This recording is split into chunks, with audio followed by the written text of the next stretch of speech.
আজকে আমি বাঁধাকপির তরকারি করছি।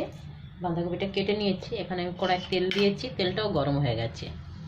গোটা জিরে দিয়ে দিলাম, একটা তেজপাতা দিয়ে দিলাম, সাথে একটা শুকনো লঙ্কা, এটাকেও দু টুকরো করে দিয়ে দিলাম।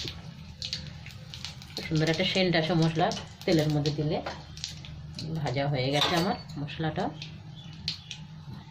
এবার আমি কেটে রেখেছি আলুগুলো দিয়ে দিলাম।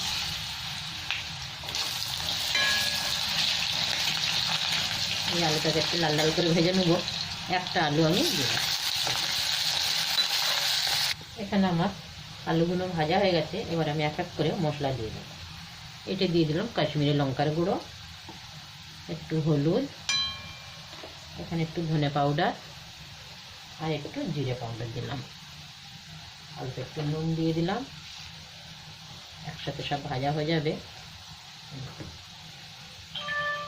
সাথে আমি দুটো কাঁচা লঙ্কা কাটিয়ে রেখেছি দিয়ে দিলাম। মটর দিয়ে দিলাম। একটা টমেটো কেটে রেখেছি, এটাও দিয়ে দিলাম। এবার মশলাটাকে একটু ভালো করে ভেজে নেবো।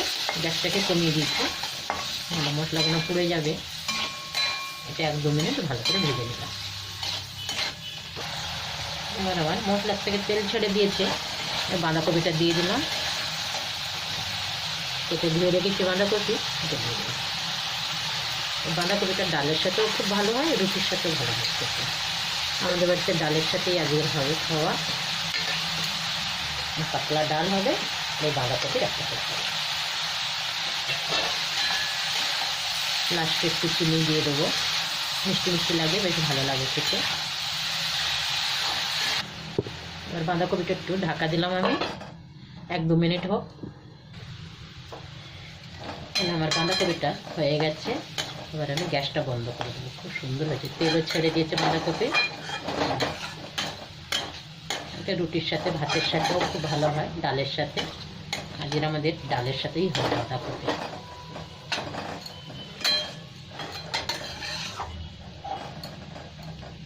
সুন্দর হয়েছে। গ্যাসটা বন্ধ করে দিলাম।